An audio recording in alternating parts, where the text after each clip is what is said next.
tudo área, né? Na FEB vai virar área da assistência e promoção social espírita. Não vai ser mais DAPSE, vai ser APSE, área da assistência e promoção social espírita. Nós estivemos em julho do ano passado, nós estivemos em Belo Horizonte no encontro nacional, né? Para ver como é que anda o pessoal lá, a nível de atendimento na área de assistência e promoção social. E o pessoal de lá do norte está ainda no estudo, né? Tem muitas casas que fazem trabalhos muito bons, assim, mas a nível de políticas sociais, o Rio Grande do Sul está na frente. Uma notícia para vocês, né? A nível de parceria com o Centro de Referência de Assistência Social, o Rio Grande do Sul está na frente, né? Isso me dizendo o Edivaldo do Rio de Janeiro, que é da área social, que tem trabalho social na favela da Rocinha, é uma daquelas favelas grandes que tem lá, né? Que ele é professor, é mestrado, é todo qualificado na área social. E a gente, anualmente, nas reuniões regionais, a gente leva o registro das instituições aqui do Sul, que já tem trabalho na área social e que já tem parcerias com o Centro de Referência de Assistência Social. Então, eu peço para o pessoal o material, eu levo o CD e mostro. E eu tenho levado para eles essas informações e tenho participado nas reuniões regionais da FEB, da área social. Então, pelo que a gente está colocando, que a gente vem fazendo e que o pessoal daqui do Sul está mostrando, ele disse assim para mim: vocês no Sul avançaram bastante. Então a gente fica feliz, né? Que a gente não conversa de graça. A conversa está tendo um eco, né? Está tendo uma repercussão, né? Então nós estamos trabalhando a importância do NAPS na Casa Espírita. Por quê? Porque ainda temos algumas dificuldades no meio espírita também para trabalhar conjuntamente as políticas sociais de assistência, né? E a gente faz então uma pequena retomada na vida lá nos tempos idos, né? A revista Espírita, isso, que consta no manual de atendimento que a FEB editou, nos relata que no cenário dos dias de Allan Kardec havia surgido um novo elemento. Vocês estão enxergando melhor que eu aí por causa do reflexo? Leia então, por favor. Um novo elemento nas relações sociais. O operário das fábricas que não conseguia, com o salário obtido por meio do trabalho, atender suas necessidades. Então, o que acontece? Trazendo para o nosso dia, o atendimento que se faz dentro das casas espíritas, e a gente no interior do estado todo, nós ouvíamos muito assim: tem pessoas que têm Bolsa Família, não preciso, tem pessoas que têm isso, não preciso, tem pessoas que têm aquilo, não preciso. Daí eu fui ver lá nos alfarrábios de Kardec, lá, encontrei isso aí, ó: operário de fábricas, empregados que necessitavam. E nós sabemos que o nosso salário mínimo é desse tamanho, né? Então, o Kardec já se preocupava com os operários que não conseguiam atender as necessidades, empregados com salário sem poder atender as necessidades, né? E o nosso pessoal daqui, quando vem na Casa Espírita, a maioria é desempregada. Tem Bolsa Família. O que é a Bolsa Família? R$70, no máximo 300 para quem tem 5 filhos. R$300 a gente vai no cabeleireiro e toma numa hora. Eu até nem tenho ido tomar. Compra um sapato, compra uma bolsa, não é? É ou não é? Então, assim, a gente às vezes, a pessoa com a curta compreensão que tem, se nega a dar um auxílio porque ela já recebe a bolsa lá, já recebe a bolsa aqui, já recebe a bolsa colar, né? E como a gente estuda a codificação de Kardec, o Kardec se preocupava com isso, né? Quem é que lê lá? A primeira campanha promovida pela entidade espírita de que se tem notícia foi a lançada por Kardec, Revista Espírita, janeiro de 1863, com o objetivo de arrecadar recursos para socorrer os operários do, como é que se diz? Poe, França, vitimados por rigoroso inverno. Ah. Manual de Saps. né? Isso está no manual lá, né? Então Kardec já se preocupava, foi feitas as campanhas, né? Vamos adiante. No Brasil, muitos foram os espíritas cuja dedicação é o amor. No campus assistencial se transformaram em exemplo. Entre eles destacam-se Bezerra de Menezes, médico, político, Riacho do Sangue, Ceará, 1831 a 1900. Eurípides Barzanufo, educador, Sacramento, Minas Gerais, 1880 a 1918. Anália Franco, educadora, Resende, Rio de Janeiro, 1856 a 1919. Fundou e supervisionou mais de 70 asilos, creches e escolas espalhadas por vários estados brasileiros. Então aí nós temos várias, né? Bezerra de Menezes para nós é um ícone, né? Um dos braços de Ismael, patrono da nossa pátria, não é isso? Um dos espíritos que vem liderando, nos auxiliando aqui. Eurípides Barzanufo, educador, né? E a Anália, com todos os cuidados, né? A síntese do pensamento da Anália vai procurar diminuir cada vez mais no nosso meio a necessidade da esmola pelo desenvolvimento da educação e do trabalho de que provém o bem-estar e a moralidade das classes pobres. Eduquemos e amparemos as pobres crianças que necessitam do nosso auxílio, arrancando-as das trilhas do vício, tornando-as cidadãos úteis, dignos para o engrandecimento de nossa pátria. Esse trechinho foi tirado do manual. Essa era a visão da Anália Franco, lá na década de 1856 a 1819. Né? Os espíritos já envolvidos com a questão do auxílio àqueles que estavam em situações em desvantagem. Né? Quem mais? Deixa eu ver. Antônio Gonçalves da Silva, Batuíra, português, 1839 1909, chegou ao Brasil ainda criança e, como imigrante, aqui cresceu e desenvolveu dedicação ao próximo. Em 1873, por ocasião da epidemia de varíola, assistiu doentes e flagelados, um verdadeiro espírito de renúncia, dando não apenas o remédio, mas também o pão, o teto e o agasalho. Começou como jornaleiro e terminou como jornalista espírita. Fundou o jornal Verdade e Luz. Já era um voluntário na época, né? Um belo voluntário. Ok? Continuar. Em 20 de abril de 1890 é criada na Federação Espírita Brasileira, então sob a presidência do médico homeopata Dr. Francisco Dias da Cruz, assistência aos necessitados, com o objetivo de assistir nas suas necessidades materiais e espirituais os que viviam na penúria física e moral.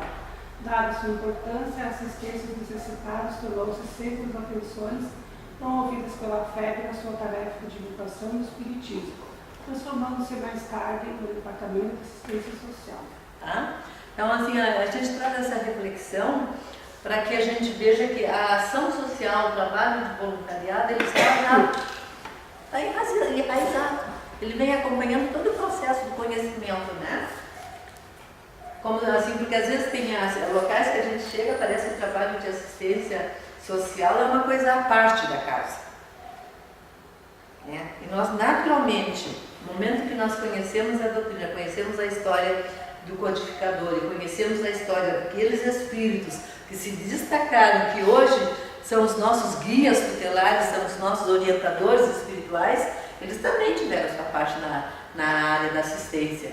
E principalmente na área da assistência, tanto que a FEB, a parte da assistência fez com que a FEB instituísse o departamento e na tarefa de divulgação. As casas espíritas hoje são conhecidas pelo trabalho social que fazem. Os espíritos são conhecidos pelo trabalho social que fazem. Quando a gente começou a chamar o pessoal da prefeitura para vir mostrar os projetos de governo, eles ficaram encantados. Não, mas nós não sabíamos que vocês faziam tudo isso. Porque a gente mostrou o exemplo da Seara do Mestre, Santo Ângelo, tem um trabalho bom, né? tem o Chico Xavier em Juí, o Itaqui também tem um trabalho legal. Lá em Canoas nós temos uma OCIP, que é a Organização da Sociedade Civil de Interesse Público, que faz parcerias. Nós temos em Alvorada a Simão Pedro. Nós temos o Portal da Luz, Caxias. Agora eu não sei como é que está as últimas notícias do portal, não sei como é que está. Mas nós temos várias sociedades que têm essa parceria na área social e desenvolvem muito bem o trabalho social, né?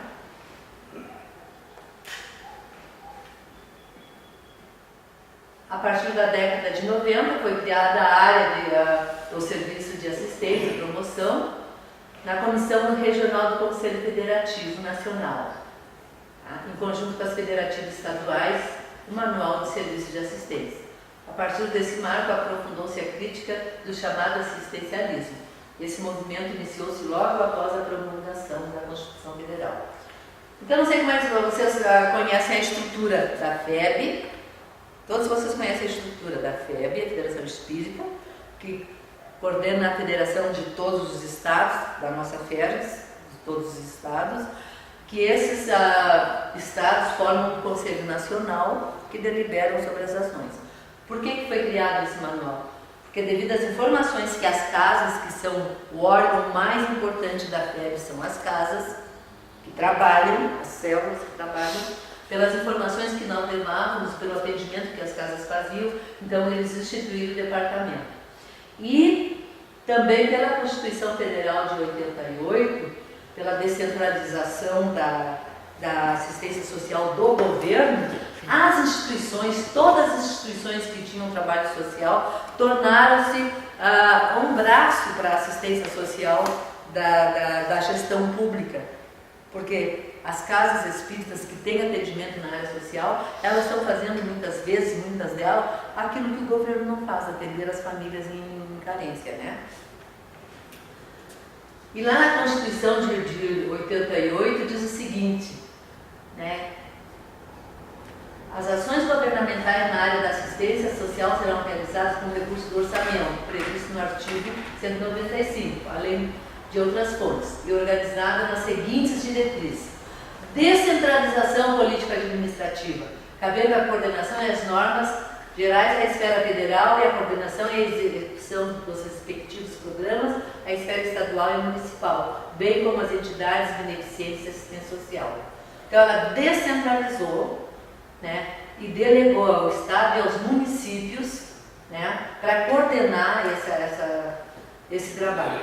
E no item 2, participação da população por meio de organizações, controle das ações em todos os níveis, representativa na formação das políticas e na revisão, faltou esse aí, até peguei o outro antigo lá, na revisão, no controle social, aqui, a formação das políticas e no controle social. Botei o slide trocado, né? Então ela estabelece em 88, né, a Constituição Federal, campos de direito, universalização de acesso, quer dizer, todas as pessoas têm direito ao acesso ao atendimento das políticas sociais. Antes, você se lembra, para ter um médico tinha que pagar, né? Tinha que contribuir. De 88 para cá não se contribui mais e tem direito ao acesso. A responsabilidade do Estado é contrária ao assistencialismo, ampliação do protagonismo do usuário, participação da população, descentralização político-administrativa. O que é isso? Muitas casas fazem muito trabalho social e estão sujeitas a sofrer penas, dependendo do tipo de trabalho que faz. Se eu faço um trabalho de sopa, eu atendo uma população muito grande, dá dor de barriga numa, ele vai lá, denuncia, a fiscalização pega e fecha a casa. Por isso que tem que ter a coisinha estruturada de acordo com a saúde, né? Outra coisa, assistencialismo, nós temos que mudar a ideia. Até então, as casas vinham fazendo assistencialismo.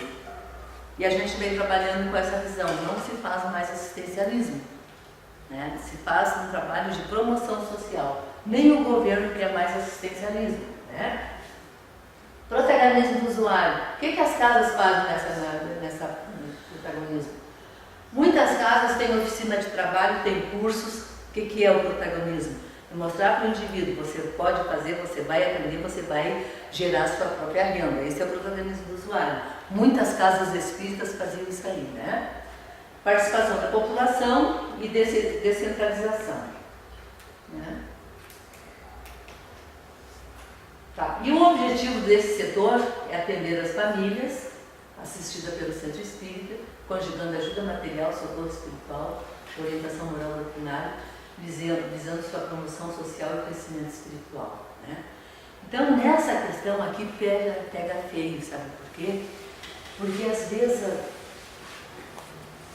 pegam as pessoas ligadas só à letra, obedecendo cegamente à letra, tinham a pretensão de que todo aquele que viesse na casa tinha que tomar passe, tinha que fazer isso, tinha que... Não tem. O momento hoje é outro. Você faz a acolhida, você atende a necessidade imediata da criatura, pergunta para ela se ela já fez o seu cadastro no Centro de Referência de Assistência Social, dá o atendimento primeiro e encaminha. E já diga para ela, olha, traga já na próxima vez ou na outra vez o cadastro. Vamos cobrar dessa pessoa o cadastro. Por que nós vamos cobrar? Porque essa pessoa vai lá no Centro de Referência e Assistência Social e a assistente social do município vai visitar a casa dela. Que a descentralização do SUAS, agora em 2006, que criou os CRAS, deve ter CRAS por aqui? Sim. Né? Os CRAS devem estar equipados, não sei como é que está aqui, lá em Porto Alegre está funcionando legal, tem cidades que estão funcionando muito bem, tem cidades que não estão funcionando. Mas mesmo assim, tem que fazer o cadastro dessa pessoa no CRAS. Tá? Por quê? Porque lá a assistente social vai visitar, vai ver as necessidades dela. Vai ver se ela tenha o tipo de família que é, quantas pessoas tem na casa, se tem idosos sem renda, se tem pessoas com necessidades especiais, se tem a dependência química. A assistente social vai fazer a visita. Aquela nossa visita do lar, aquela nós vamos quando a pessoa quiser o evangelho no lar, ou surgir uma situação de uma criança que precisa ser investigada, mas nós não vamos com o olhar do governo, nós vamos com um olhar de proteção e fraternidade. Se houver algum abuso, se houver algum excesso, nós devemos denunciar anonimamente ou não, vai depender de cada um. Se quiser fazer a denúncia pode ser anônima, pedir para o Conselho Tutelar visitar aquela casa. Não é assim, João? É o telefone 109. Não. Fugiu agora, mas é um telefone de 3 números ali. É 191, não é? Eu sei que tem bombeiro, polícia e não sei mais o que lá. Eu não sei. Depois, numa outra ocasião, você informa. É só colocar na internet o Disque Denúncia. Ele é então, anônimo. A denúncia, a gente não precisa se identificar. Mas a gente pode fazer, deve fazer quando vê alguma situação de risco, né? Então, assim, a assistência social visita, vê as necessidades da alimentação, tá? E se a pessoa precisar ir voltar aqui na casa, nós vamos complementar, ver como é que ela está. Se ela trouxe o registro, qual é o número de cadastro, trouxe o seu cadastro, né? Vai incluir no programa de Minha Casa Minha Vida, se o município tiver esse programa. Então, todos os programas que o governo tem para o município, o CRAS vai dar a informação. Vai dar auxílio funeral, vai dar auxílio para transporte de gestante para consulta. Tá? Lá funciona, em algumas cidades funciona. Porque isso depende também da ética e da moralidade do gestor da cidade. Do compromisso e da responsabilidade social. E nós vamos entrar com a complementação, se houver necessidade de complementar alimentos, e a orientação espiritual. A orientação espiritual, a gente tem que respeitar a filosofia do outro. Tá? Mas você não é espírito, você não toma passe? Não. A gente dá. O auxílio material imediato a gente dá. Né? A gente vai cativar a pessoa pela acolhida que a gente faz. E como eu já tinha citado antes, se ela não quiser, não simpatizar e quiser ir na Igreja Católica e a Igreja Católica não ajuda, ou se ajuda, a gente até faz uma parceria com a Igreja Católica, porque A assistência social é uma questão educativa, não é uma questão de ser conivente com a reprodução da mendicância e com a preguiça ou a inatividade do outro. Porque se nós darmos sem motivar e fazer ele sair daquela situação, nós estamos sendo conivente com a preguiça do outro. Então, você quer vir participar de uma oficina, se a casa tem, ou se lá na igreja católica ou protestante, sei lá, qual for outra, tiver uma oficina, encaminha para lá para fazer uma oficina. Se o CRAS tem o seu espaço, porque tem CRAS que tem cursos, coisa e tal, vai para o CRAS. Para educar aquele espírito. Não tenhamos nós a pretensão que vamos tornar todo mundo espírita. Vocês são um exemplo seríssimo aqui de que numa população de 30 mil tem uma casa espírita. E não vai ser um espírito em vulnerabilidade social que vai de repente ficar espírita de um dia para outro. Se ele está naquela situação, olha o nível de comprometimento e de carência dessa criatura. Então não vai ser na primeira. Ou poderá acontecer que seja na primeira, não se sabe. A gente não sabe. Mas a gente não pode ter essa pretensão. E isso é um exercício do nosso desprendimento e da nossa abnegação também. É um exercício. Na espírita, mas ele tem que ser. Não, não tem. Não tem que ser espírita. Nós temos que dar o primeiro socorro, sim. Encaminhar para trás, fazer o cadastro, complementar. Lá em Porto Alegre está acontecendo casos que o CRAS está mandando para a casa espírita. Atende todas as necessidades e encaminha para lá, para uma roupa que às vezes eles não têm, para uma complementação de cesta básica, dependendo da estrutura familiar, e eles encaminham para a casa espírita. E a casa espírita faz a parceria com o CRAS, E o fundamental aqui é proporcionar ao frequentador do centro espírita a oportunidade de praticar a caridade pela vivência do Evangelho, junto às pessoas e às famílias em situação de carência socioeconômica, moral e espiritual. Olha, gente, a oportunidade de praticar a caridade para a vivência. E aí é aquilo que nós falamos, é tu olhar no olho do outro, escutar o que ele tem para te dizer. Não ter a pretensão de saber e determinar o que é bom e o que não é para ele. Porque eles vêm com a bagagem, o outro vem com uma bagagem de conhecimento que eu não sei, eu vou aprender. Eu estou vendo vocês aqui, a maioria hoje. Mas eu não sei da vida de vocês, a história de vocês. Eu não sei das alegrias, eu não sei das tristezas. Eu não sei das necessidades de vocês. Daí eu olho para vocês e digo assim, isso aqui é bom para ti, toma. Não é assim. Tem que escutar, ouvir a necessidade. Porque às vezes a necessidade nem é material. Daí a gente se queixa assim, mas ele ganha, bota fora, ganha roupa e bota fora. Por quê? Porque a gente não soube trabalhar. O cara é um colorado doente, daí ele chega aqui, tem um uniforme de gourmetista novinho, dá para ele. Ele vai despachar na polícia. Não vai botar aquilo nem morto, Ou então ele não gosta de amarelo, tu enche uma sacola, dá uma roupa amarela para ele não vai querer sacar roupa amarela. Não vai usar. Daí ele diz assim, a gente deixava tudo fora. Vocês têm muito usuário aqui na casa? Não. Não tem quase? Não tem? Não tem. Não trabalham ainda na área social? Nós tivemos algumas experiências, bem, talvez naquela visão assistencialista, o último trabalho que se fez foi selecionar algumas famílias, sem a participação do CRAS, pelos nossos critérios. Então eles vinham aqui aos domingos, assistiam uma palestra, tomavam passe e levavam lanche, uma vez por mês. Aí, quando isso parou, nenhum deles nunca mais voltou. Mas o grande fruto disso é que, a partir disso, se abriu uma palestra todos os domingos aqui da rádio. Teve um resultado positivo.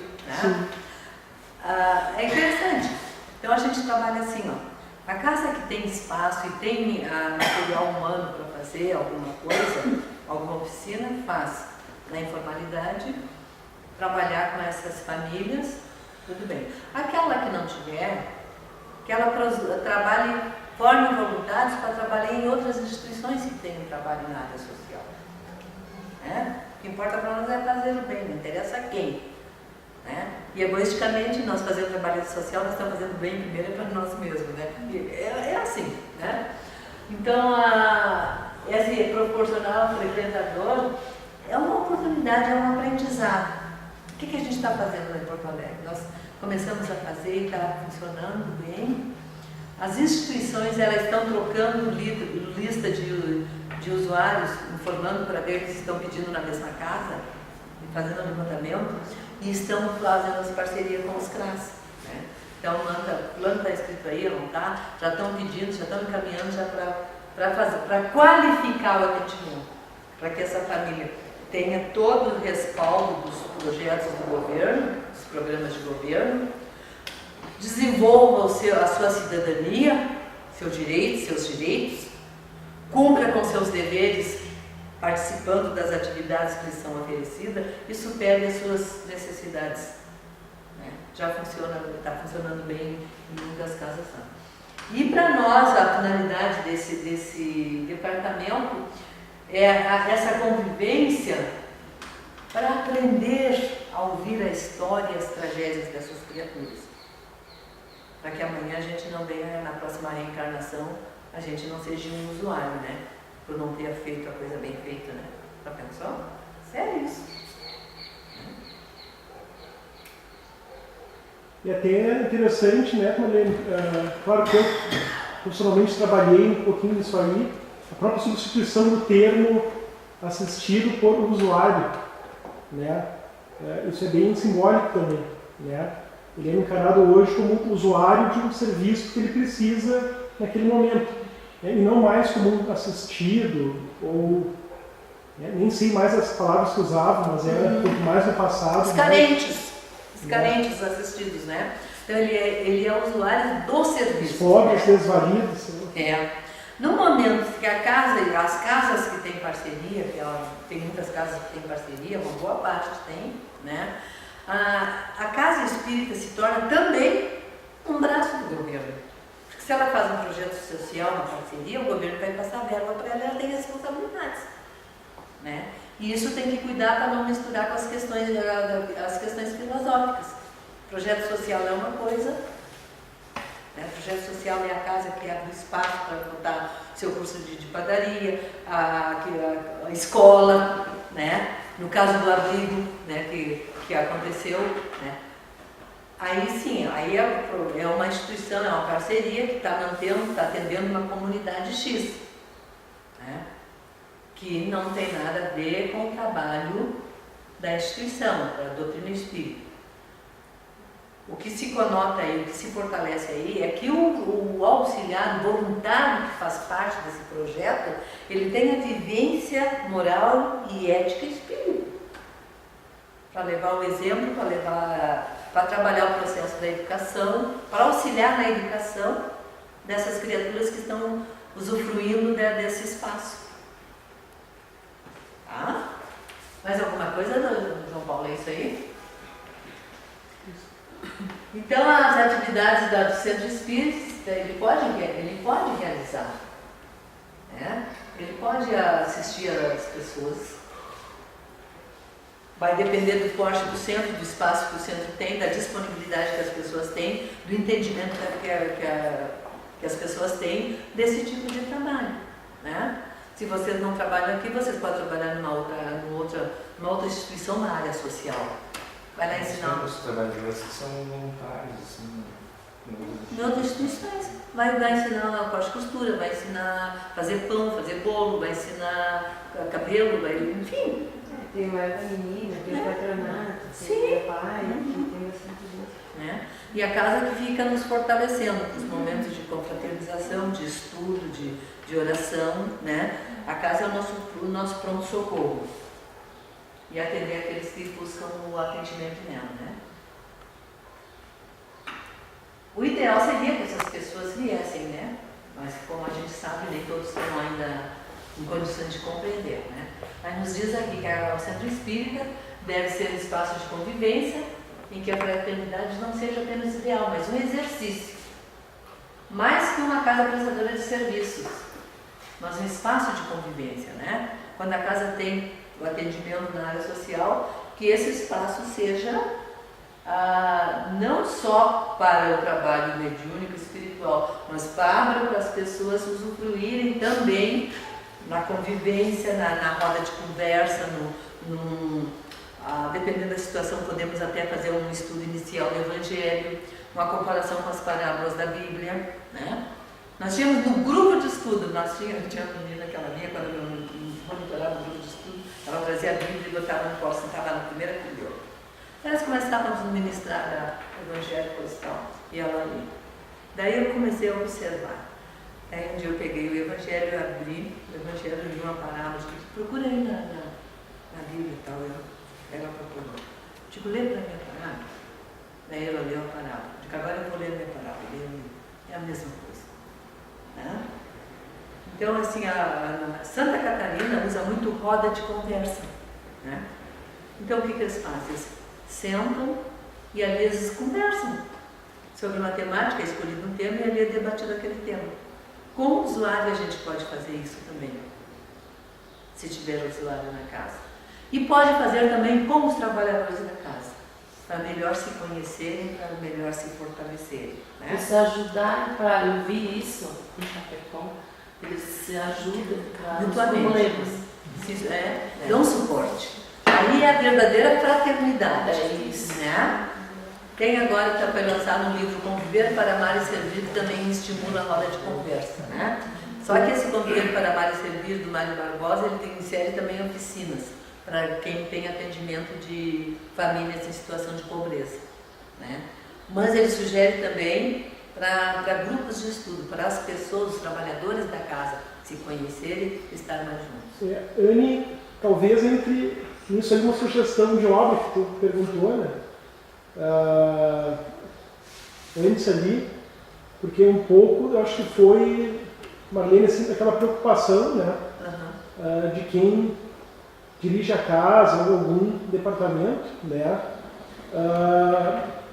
Pela falta do que se julga, né, isso em geral, falta de consenso espírita, essa questão da responsabilidade do trabalho, né, e da grande magnitude dessa oportunidade que está se mudando para todos nós nessa encarnação, que é, enfim, trabalhar para Jesus. Né? Então, o que às vezes se quebra a cabeça é como que se pode contribuir para abrir os olhos. Né? Claro que, então, talvez essa obra, com essa sistemática de círculo de conversa, seja mais uma sugestão. É mais uma sugestão. É um livrinho verde, até não trouxe, do Mário, inspirado na obra do Mário Barbosa, que era professor, ela era do Pará, mestrado na PUC São Paulo, graduado secretário de assistência em São Paulo. Ela é uma pessoa que foi bem atuante na área social. E o Helder Bosca de Santa Maria e o Rinaldo Fortes lá do Pará organizaram todos os conteúdos do Mário e editaram esse livro, Conviver para Amar e Servir. Né? E ele aconselha até para os grupos de trabalhadores. Porque tu vem na casa espírita aquele dia, o trabalho vai embora. E às vezes o trabalhador tem uma necessidade, nem nós sabemos que tem. Né? Nós temos uma situação lá agora de um senhor trabalhador do grupo mediúnico, que a filha tinha uma creche, ele fechava a creche. Não sei o que aconteceu lá e a prefeitura fechou a creche. Então ele teve que pagar uma multa, não sei se foi questão de sanitário, que aconteceu, fecharam a tal de creche. E ele estava em dificuldades. Eu tive que levantar tanto dinheiro. Daí eu disse, olha, dinheiro não tem, mas o alimento a gente não faz uma cesta básica, né? Se precisar, não te acanha, né? E às vezes a gente está com companheiros que têm dificuldades financeiras e a gente não está sabendo, porque ele vem, trabalha, não passa e vai embora. Né? Às vezes pode acontecer, né? Agora tem que ter cuidado assim, daquele companheiro que ele é gastador compulsório, se encheu de compra porque não sabe gastar, então ele tem que se tratar. Ele tem que se tratar.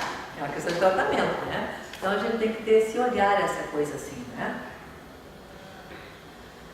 E fala da casa, continua falando da casa ali, onde o usuário desses serviços, em sua condição de cidadão, sujeito de direitos, gosta de estar. Então, o ambiente que a casa tem que oferecer no caso de ter usuários, vocês não têm aqui, né? Recebido com seu jeito, suas características e sua forma de falar. Às vezes a pessoa não tem dificuldade de expressão, tem uma cultura diferente e a gente tem dificuldade de diálogo. E a gente não baixa o nível de conhecimento nosso para nos interagir com ele, né? Eu cito um exemplo de um colega de trabalho que ele tinha uma cultura interiorana, e ele não tinha um vocabulário acessível. E eu não entendia por que aquele senhor, quando eu fui para aquele setor do serviço público, por que aquele senhor estava sempre dentro da nossa sala, se a função dele era capataz lá da rua. Daí eu comecei a puxar conversa e eu vi que ele era bem caipira, bem trocado, bem atravessado para falar, falava muito diferente, né? E para encurtar, aeroporto eu não dizia aeroporto, eu dizia cancha. O secretário viajou, viajou, foi para onde? Santa Catarina. Como é que foi? De ônibus, de carro? Não, foi de avião. Não, de avião, tem cancha lá, né? Então, assim, o nível de o palavreado, vocabulário. Essas coisas, quando se trabalha com o usuário, mesmo que não tenha aqui na casa, mas lá fora no serviço da gente, lá no escritório, onde a gente atende criança, a gente, lá no serviço público, na indústria, enfim, na rua, né? Onde a gente tem que prestar atenção no que a pessoa está falando, parar e dialogar com a pessoa. Porque a linguagem é diferente. Uma cultura difere para outra, né? O mineiro não tem o ai, lá no Rio Grande do Sul não é ba, bate, né? Aqui usa o ba ainda, né? Porque ainda está bem inserido, né? O mineiro é o ai, lá no norte é a gente, né? Então cada um tem a sua peculiaridade. E quem trabalha na área social ou está voltado para esse trabalho voluntário tem que saber disso, identificar e trabalhar essas diferenças, né?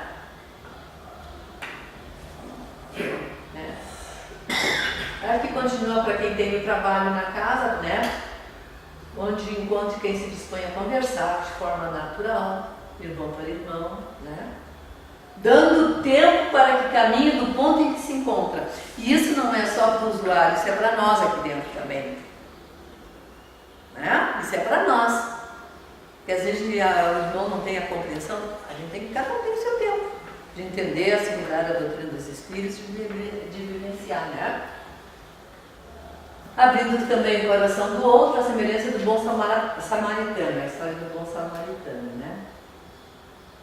O servidor precisa saber observar, interpretar o olhar, o gestual, o falar, o silenciar do outro, para que então oferecer apoio que o outro necessita na superação de seus problemas.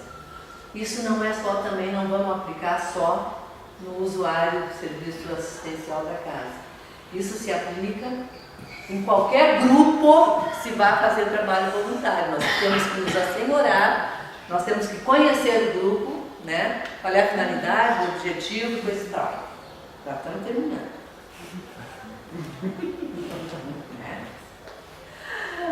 Passou rápido. Estou vendo. Então, ele, por ser direcionado apenas ao indivíduo, mas a grupos, prioriza o contato com outros, tornando o processo educativo e profundo e abrangente. Porque a gente pensa assim, vamos mudar o fulano. A gente não está mudando só o fulano. A gente está mudando.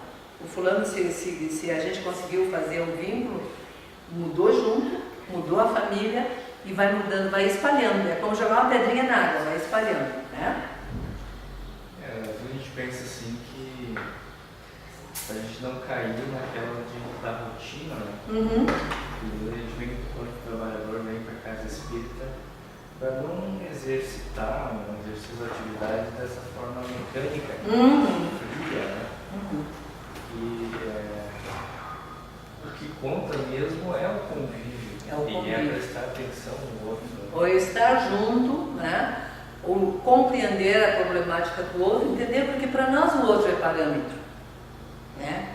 Eu tenho problema, o outro também tem. E no momento que eu vejo, que eu divido com o outro, alivia, que eu escuto o outro, eu aprendo. Essa é a interação constante, esse estar junto constante, né? E diante todo esse contexto, como diz, né, foi criada a Lei Orgânica de Assistência, né? Ela é paralela à lei da questão do livro dos Espíritos, né, que transforma a sociedade como fruto da força das coisas e das influências sobre o progresso, né? E a LOAS, ela estabelece a criação dos conselhos também, que nós temos como cidadão de participar dos conselhos de direitos, conselho de saúde, conselho do idoso, conselho de assistência, enfim, de todo esse processo. A transformação social, ela vem por força do progresso, pela influência das coisas, como diz 797. E aí nós sempre citamos o exemplo do incidente da Boate Kiss. Né? Olha o que impactou 240 jovens. Olha o que impactou isso socialmente em todos os segmentos da sociedade, desde o prefeito até o faxineiro. E isso são as nossas responsabilidades sociais, né? As irregularidades, por quê? Porque alguém fez olhos vistos, olhos grossos a determinada coisa, alguém foi beneficiado por alguma coisa e deixou a coisa como está. E aí a gente questiona, eu sempre trago para refletir isso nos trabalhos que a gente faz da área social, porque assim, ó, o fiscal que fiscalizou aquilo lá, estava a lei, cumpriu a lei, os bombeiros cumpriram a lei, o prefeito, que é a técnica, a arquiteta, a engenheira, que avalizaram aquilo lá. Né? Então a gente traz para a gente, para o nosso dia. Eu sou fiscal de obra, eu sou do corpo jurídico, eu sou do corpo de bombeiros, qual é a função que eu tenho na sociedade e como é que eu estou desempenhando isso? Eu estou sendo ético? Estou sendo conivente com certas coisas? Estou acatando as negociatas? Estou acatando os desvios de verbas, engavetamentos de projetos sociais por questões políticas partidárias? Né? Então são reflexões que a gente traz para o dia a dia. Isso é vivenciar o espiritismo, né?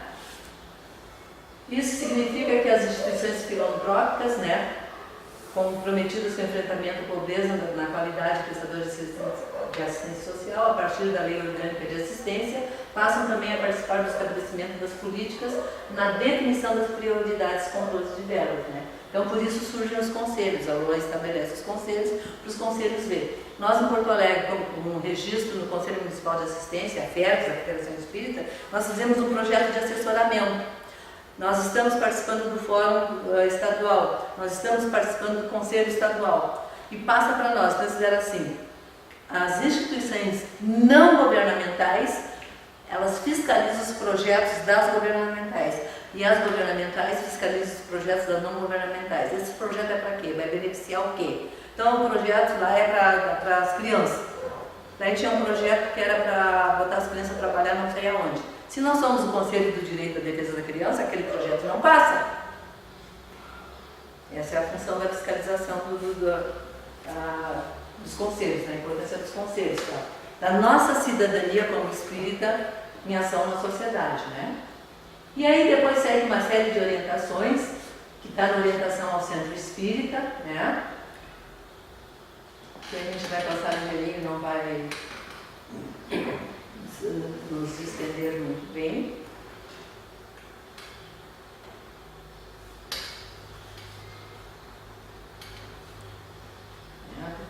Tem que estar tudo adequado segundo a legislação específica. Por isso que é importante o trabalho voluntário. Tá? Porque o trabalho voluntário tu faz em qualquer lugar.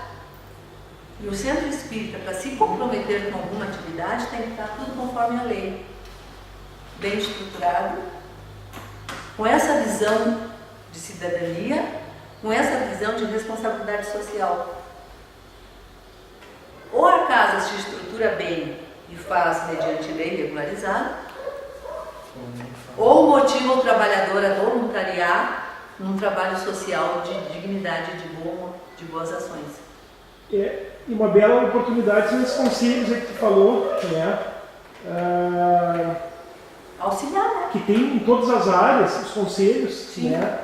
E são órgãos vazios que os municípios criam só para receber dinheiro federal e não exercem aquela parcela de poder que estava exatamente naquele artigo 204 que tu mostrou ali, né? Que é uma parcela de poder para ser exercida diretamente pela população, permanentemente, não só nos 4 anos. E isso é um trabalho voluntário, né? De eu estar lá participando do conselho, vendo o que o governo está fazendo, fiscalizando, olhando os projetos que as instituições estão... Né? Isso é trabalho voluntário, o trabalho dos conselhos é trabalho voluntário. Isso em toda a área, né? Na área que a pessoa mais gostar, tem conselho. Né? Drogas, tem conselho. Idoso, tem conselho. Criança e adolescente, tem conselho. Todas as profissões, né, também, né? E aí diz aí, ó, poderão criar e manter instituições espíritas de assistência social com personalidade jurídica própria. Neste caso, deverão ser preservados os vínculos entre o centro espírita e a instituição, né? E aí tem que ver, é um comprometimento sério. Se a instituição tem um bom mantenedor e tem uma boa parceria e tem como abraçar, abraça. Se não tem, é melhor não fazer. Eu acho que aí nós entramos no assunto de amanhã, né? A questão da estrutura da instituição, teve voluntário para segurar esse ponto, teve trabalho para fazer, então a gente vai pensar bem para fazer que tipo de trabalho. Porque até no abrigo da criança a gente vai fazer um trabalho voluntário lá dentro. A gente vai fazer ou dar uma aula de música, dar uma aula de dança, uma aula de pintura, uma aula de arte, uma aula de, enfim, de artesanal, uma aula, uma contação de história, e a contação de história é muito importante. Né? O projeto Conte Mais da FERGS está alcançando a níveis internacional, já está até editado em livros, tem tradução em inglês. O projeto Conte Mais, ele é reconhecido porque ele não é assim, ó, espírita. Ele tem cunho ético e moral e as escolas do Estado estão pedindo, tem muita demanda. A FERGS atendeu nesse ano passado 106 mil crianças com o projeto Conte Mais. Tá? Então é um meio que os espíritas podem se utilizar para entrar em qualquer projeto social que trabalhe com criança e até com adulto, porque está levando os princípios éticos morais. Tá? Então é um recurso que nós temos para não caracterizar a evangelização, não caracterizar que a pessoa venha a trabalhar a questão do espiritismo, mas que leva o conteúdo ético e moral para a criança, para o bom desenvolvimento da criança, né? E aí os centros espíritas trabalhar junto, né, de forma articulada e complementar, se unir para trabalhar. E aqui uma parte do Divaldo, que na entrevista que foi dada, que disse que é necessário que o espírita, na sua condição de criatura, tenha cidadania, seja um indivíduo dinâmico, trabalhando não apenas pela postura de natureza filosófica ou religiosa, mas sobretudo pela promoção da sociedade, que virá nele o exemplo que servirá de espelho e ao mesmo tempo oferecendo seus recursos para que a comunidade na qual ele vive seja dinâmica, próspera, acima de tudo justa. Isso de volta, né? Aqui as diretrizes do plano. O que nós temos mais aqui? Está muito extenso esse aqui. Eu peguei o maior em vez de pegar o menor, né? Mas ali são coisas assim, para vocês darem uma olhadinha rápida. A ação social ela está inserida em tudo isso, na difusão, na preservação da unidade, na comunicação, na adequação, na multiplicação, né? Isso aí a gente pode, num outro momento, a gente pode ver isso com mais calma, né? A diretriz 8, participar de forma mais acentuada dos órgãos do poder público, né? Contribuindo nos assuntos de interesse social, seria essa participação dos conselhos, seria essa questão do voluntariado. Compatível com os princípios espíritas, as pessoas se confundem, porque tem que ser espírita. Aqui nós vamos para a nossa vivência. Mas não é espírita, lá não é espírita, nós botamos todo tipo de espírito. É para o bem comum da sociedade, da comunidade, vamos ajudar.